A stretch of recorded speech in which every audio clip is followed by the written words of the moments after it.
ఋషి గారు, మీకు చర్చలో పాల్గొంటున్న పెద్దలకి, వీక్షకులకి, ప్రేక్షకులకి అందరికి కూడా నమస్కారాలు. నమస్కారం. చలసాని గారు ప్రస్తావించిన అనేక విషయాలకి పట్టాభి గారి వ్యాఖ్యల్లోనే సమాధానం దొరికింది. ఏ విధంగా డబుల్ ఇంజన్ ఎన్హెచ్ అక్విజిషన్ విషయంలో చాలా స్పష్టంగా చెప్పారు. ఏ విధంగా కేంద్రం ఆదుకుంటుంది, పోలవరం అండ్ అమరావతి. కాబట్టి నేను వాటి జోలికి పోదలుచుకోను. ఎందుకంటే అనేక సందర్భాల్లో నేను చలసాని గారితో చర్చలో పాల్గొంటున్నప్పుడు ఎప్పుడు కూడా కేంద్రం మీద ఆయన నెగటివ్ గానే ఉంటాడు. ఎంత ఆయన నెగటివ్ గా ఉన్నా మేము పాజిటివ్ గానే ఉంటాం. నేను చలసాని గారితో చర్చలు ఆయనకి రాష్ట్ర అభివృద్ధి మీద ఆకలి ఎక్కువ, తెలుగువాడు ఖ్యాతి ఎక్కువ పెరగాలని ఆయనకి ఆకాంక్ష ఎక్కువ. నేనేమంటున్నా అంటే, మీరు రాష్ట్ర అభివృద్ధి విషయంలో ఆకలి ఎక్కువగా ఉంచుకోండి, కానీ నిరాధారమైన ఆరోపణలు చేయొద్దని నేను అంటున్నాను. ఎందుకనో మొదటి నుంచి ఆయన సరే చర్చలండి, అది ఉంది. అంటే కొన్ని జరిగాయి అనుకోండి, గతంలో కూడా మనం మాట్లాడుకున్నాం. బట్ ఇప్పుడు ఏంటంటే ఒక చాలా మంచి వ్యక్తి, గౌరవనీయ వ్యక్తి వారంటే నాకు గౌరవం కూడా ఉంది. ఒకటి. రెండోది, మీరు మొదట్లోనే ప్రస్తావించారు, అసలు నేను ఒక రెండు విషయాలు ముందుగా చెప్పదలుచుకున్నాను. శుభాంశు శుక్ల క్షేమంగా అంతర్జాతీయ స్పేస్ స్టేషన్ లో చేరారు. దేశమంతా గర్వంగా భావిస్తుంది. అందరూ కూడా శుభాకాంక్షలు తెలియజేస్తున్నారు. అదే సందర్భంలో అత్యవసర పరిస్థితి 50 సంవత్సరాలు పూర్తయిన సందర్భంగా ఈరోజు దేశ ప్రజలందరూ కూడా, పెద్దవాళ్ళు అందరూ కూడా ఈరోజు ఆ చీకటి అధ్యాయాన్ని గుర్తు చేసుకుంటున్నారు. నిన్నటి రోజున ప్రధానమంత్రి గారు ఈ ఎమర్జెన్సీ ఫైల్స్ కూడా రిలీజ్ చేశారు. ప్రజలకు ఒక సందేశం ఇచ్చారు, ఎప్పుడో కూడా అప్రమత్తంగా ఉండండి, అటువంటి చీకటి అధ్యాయం మళ్ళా రిపీట్ కాకూడదని ప్రధానమంత్రి గారు చెప్పారు. మీరు మొదట్లో చెప్పారు, అన్ని సవాళ్లు ఉన్నాయి ఈ ప్రభుత్వం మీద, అందులో ఎటువంటి అనుమానం లేదు. ఇది చేతగానితనం వల్ల గత 5 సంవత్సరాలు చేశారా? నేనేమంటున్నా అంటే, చేతగానితనంతో కూడుకున్న స్వార్థము, దుర్మార్గము గత 5 సంవత్సరాలు నడిచింది. నేను గత 5 సంవత్సరాల నుంచి కూడా కాదు, 2004 నుంచి మనం ఒక్కసారి అన్నింటినీ కూడా పరిశీలించవలసిన అవసరం ఉంది. 2004 నుంచి 14 వరకు, 14 నుంచి 19 వరకు, 19 నుంచి 24 వరకు, 24 నుంచి ఈరోజు 25 మధ్యలో ఉన్నాం. మనందరూ కూడా గుర్తుంది, 2004 నుంచి 14లో కేంద్రము రాష్ట్రము పరిపాలిస్తున్నప్పుడు ఎన్ని కుంభకోణాలు, ఎంత దుర్మార్గాలు, ఎంత అవినీతి జరిగింది. ఈ రాష్ట్రానికి సంబంధించి కూడా మనం ఒక విషయం గుర్తు చేసుకోవాలా. ఆనాడు మంత్రిగా ఉన్న బొత్స సత్యనారాయణ గారి హయాంలోనే ఫోక్స్ వ్యాగన్ కంపెనీ ఈ రాష్ట్రాన్ని వదిలిపోయింది. కాబట్టి అప్పుడు డైలీ మిల్క్ ప్యాకెట్ వచ్చినట్టు, పేపర్ వచ్చినట్టు డైలీ ఒక స్కామ్ వస్తుండేది. ఈ 19 నుంచి 24 వరకు కూడా ఏం జరిగిందో మనం చూసాం. అనేక పరిశ్రమలు ఈ రాష్ట్రాన్ని నుంచి వెళ్ళిపోయారు.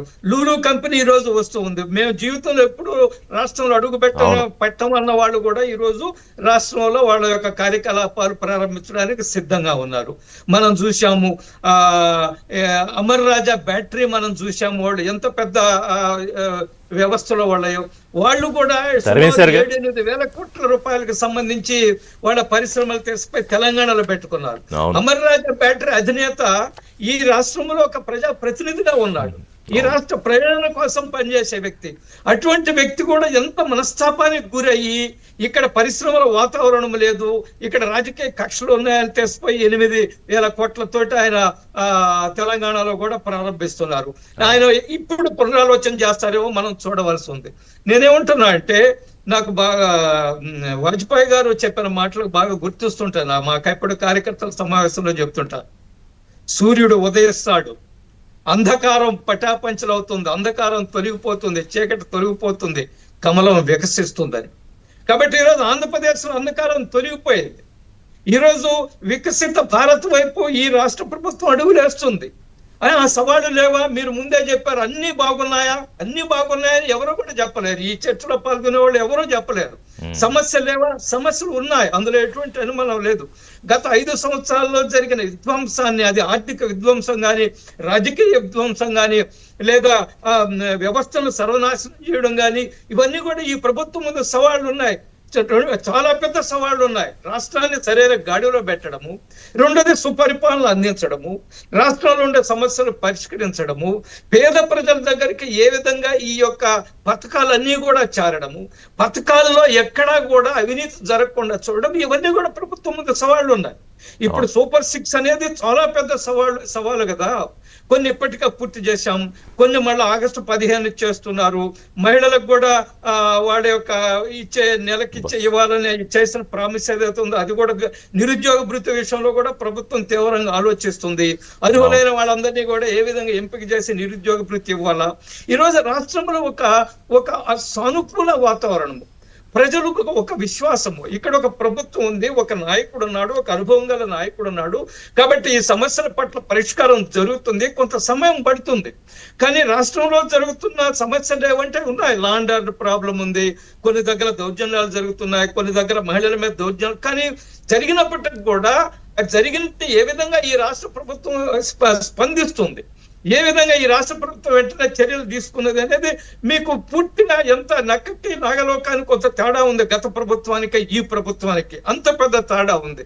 ముఖ్యమంత్రి గారు చాలా స్పష్టంగా చెప్పారు, ఒక విషయం చెప్పారు. ఎమ్మెల్యేలకు కూడా హెచ్చరికలు చేశారు, మీరు వన్ టైం ఎమ్మెల్యేలుగా నిలిచిపోవద్దు, నిలబడిపోవద్దు అని. అంటే ఎమ్మెల్యేల విషయంలో కూడా ముఖ్యమంత్రి మానిటరింగ్ చేస్తున్నారు. ఈరోజు ఇన్ఫ్రాస్ట్రక్చర్ డెవలప్మెంట్ జరుగుతుంది, ఈరోజు పరిశ్రమలు వస్తున్నాయి. పట్టాభి గారు ప్రస్తావించినట్టుగా కాగ్నిజెంట్ లాంటి పరిశ్రమలు వస్తున్నాయి. నిరుద్యోగులకు, యువతకి ఉపాధి అవకాశాలు మెరుగయ్యే అవకాశం ఉంది. ఎక్కడికక్కడ అవినీతి మీద అంకుశం ఉంది. ఎక్కడ ఎవరు తప్పు చేసినా చాలా పెద్ద ఎత్తున ముఖ్యమంత్రి గారి ప్రభుత్వం స్పందిస్తుంది. మంత్రులు ఏమేం చేస్తున్నారు ఎప్పటికప్పుడు మానిటరింగ్ జరుగుతుంది. మంత్రులు పొరపాట్లు చేసినా ముఖ్యమంత్రి గారు స్వయంగా హెచ్చరికలు జారీ చేస్తున్నారు. వాళ్ళ యొక్క పరిధిని దాటి మించి వ్యవహరించిన శాసనసభలు కానీ ముఖ్యమంత్రి గారు జోక్యం చేసుకుంటున్నారు. సో ఈ రోజు మన యొక్క బాటలో ఒక అభివృద్ధి వైపు నడుస్తున్నాయి. ఎందుకంటే ఆయన ఎప్పుడు ఏం చెప్తాడంటే, ఇప్పుడు ముఖ్యమంత్రి పదవి ఆయనకి ఏం కొత్త కాదు, కానీ మిగతా వాళ్ళందరికీ కూడా ఇది ఒక అరుదైన అవకాశం. అంటే ఆంధ్రప్రదేశ్ ని మళ్ళీ ఏమంటారు దీన్ని, పునరుజ్జీవం దిశగా ఉన్న ఆంధ్రప్రదేశ్ లో తమ పాత్ర నిలిచిపోతుంది.